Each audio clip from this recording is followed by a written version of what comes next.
Oke, jadi untuk pengerjaannya udah selesai dan saya bakal coba buat demoin. Jadi untuk requestnya itu seperti ini.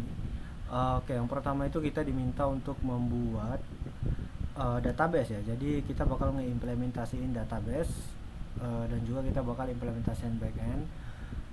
Nah, di poin pertama itu nanti untuk bagian data katalog itu nantinya itu datanya itu menyesuaikan dengan data yang ada di database. Jadi produk-produk yang ditampilin itu nantinya berdasarkan database. Poin kedua itu fitur pembukuan, itu maksudnya fitur admin buat memanage data produk. Di sini si admin bisa menambah data produk, mengedit data produk dan juga menghapus data produk.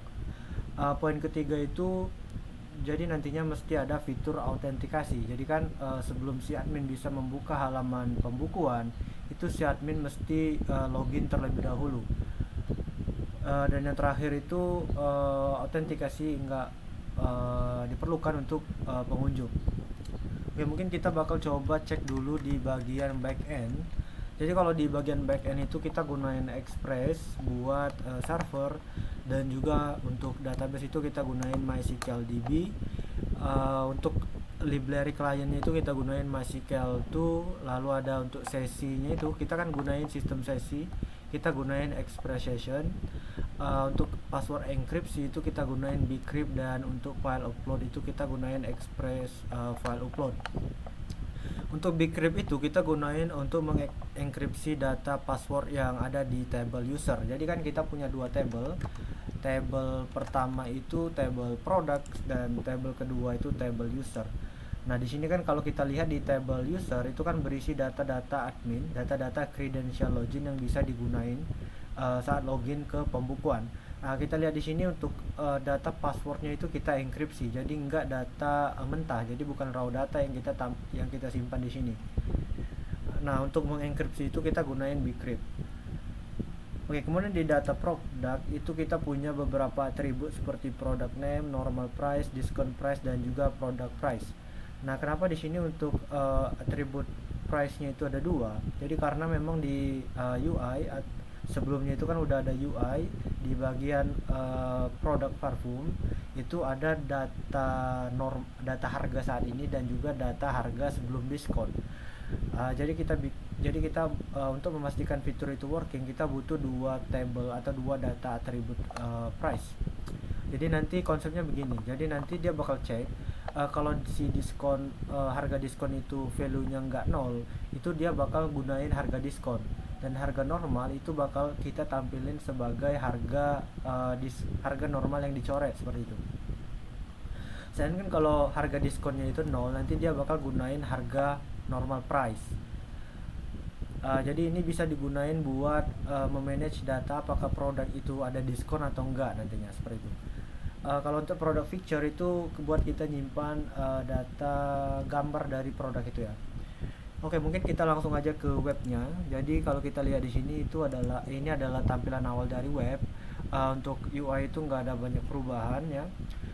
Di sini masih ada home, about, katalog, inventaris, pembukuan, kontak. Nah, itu masih awal, masih seperti yang diberikan. Jadi masih seperti source sebelumnya, nggak banyak dirubah. Kita hanya fokus di bagian katalog dan juga fungsi login, register, dan juga CRUD data inventaris, pembukuan maksudnya. Jadi kalau kita coba masuk ke katalog, nah itu di sini belum ada produk. Kenapa? Karena emang kalau kita cek di database pun belum ada data produk. Nah, kalau kita coba buat masukin data ya. Jadi kalau kita pengen nambahin data produk, itu kita masuk ke halaman pembukuan. Nah, di halaman pembukuan itu nantinya dia bakal ada proses validasi. Dia bakal cek apakah si user ini itu udah melakukan login atau belum. Nah, kalau belum login, itu nantinya dia diarahkan ke halaman login. Oke, nah di sini kita bakal coba login aja.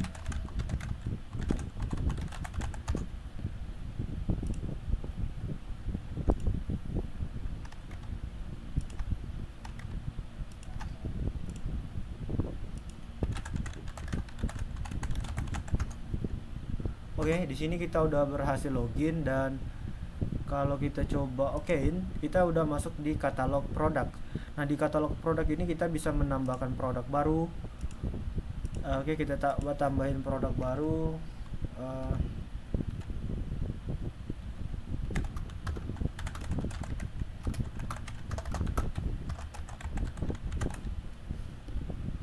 Oke, kita masukin harga normal. Jadi kalau harga normal itu kita oke, gini mungkin. Oke. Dan di sini untuk value harga diskon itu kalau kita kosongin, jadi nantinya di displaynya itu dia hanya bakal menampilkan satu harga, yaitu harga normal. Kalau nggak ada value diskon ya, jadi kita coba basing aja ya, pilih gambarnya. Oke, kita coba simpan. Nah, di sini untuk udah muncul produk berhasil kita tambahkan. Nah, kita bisa lihat ini untuk produknya udah berhasil kita tambahin ya. Dan kalau kita cek di bagian katalog itu udah ada satu produk perfume. Nah, kalau kita yang saya maksud itu adalah ini. Jadi karena data diskon itu kita kosongin, jadi hanya ada satu label harga. Kalau kita coba tambah ya, jadi kita edit di sini, terus kita ubah datanya itu ke oke, kita kasih diskon 10% katakanlah. Oh sorry, atau untuk harga setelah diskon kita ubah ke 40%, 40.000. Dan kalau kita coba simpan, kita bisa lihat untuk harganya udah ke update. Dan kalau kita lihat di katalog itu udah ada seperti ini. Jadi kita bisa lihat harga saat ini itu 40.000, sedangkan harga awalnya itu sebelum diskon 50.000. Jadi seperti itu yang saya maksud. Oke, mungkin kita coba tambah data lagi.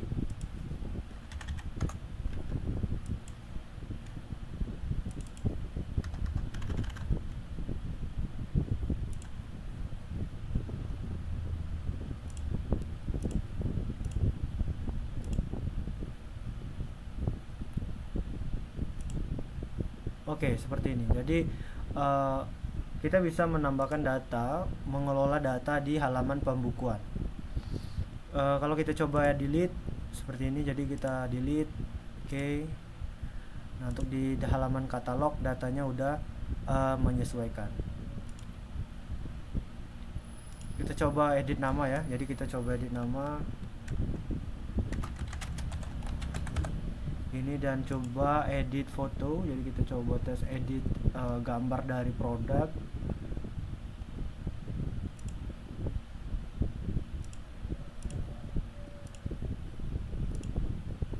Oke, ini udah kita rubah, dan kalau kita cek di halaman katalog ini udah menyesuaikan datanya.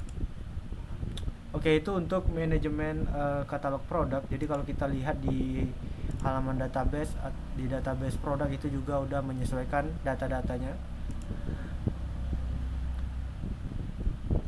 Oke, kemudian ada penambahan di halaman ini ya. Jadi kalau kita lihat di navbar itu udah ada button di sudut kanan atas, itu ada button logout. Jadi button logout ini hanya muncul ketika si user itu udah logout ya. Jadi untuk semua halaman udah saya implementasiin button ini.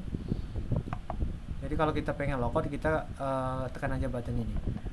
Kemudian itu kita juga udah implementasiin fitur register. Jadi kalau kita coba cek tadi data dari user itu hanya 2 data ya. Jadi kalau kita pengen melakukan penambahan data, kita masuk aja ke register.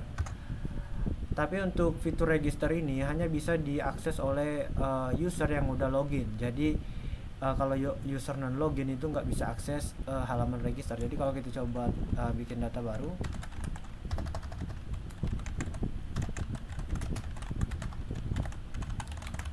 oke, seperti ini kita simpan. Nah, di sini registration sukses, dan kalau kita coba cek di database itu seharusnya datanya udah bertambah. Kita bisa lihat datanya udah bertambah. Dan kalau kita coba tes logout ya, terus kita coba akses lagi halaman registrasi, itu nggak bisa. Jadi karena kita mesti login terlebih dahulu. Seperti ini. Oke, mungkin segitu aja ya untuk di demonya. Jadi kita udah bikin kita udah kembangin backend, dimulai dari fitur autentikasi, fitur registrasi, fitur login, fitur CRUD data katalog atau data produk, dan juga kita tambahin data apa ya,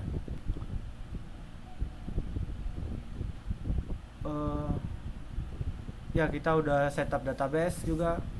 Oke, mungkin segitu aja untuk demonya. Terima kasih.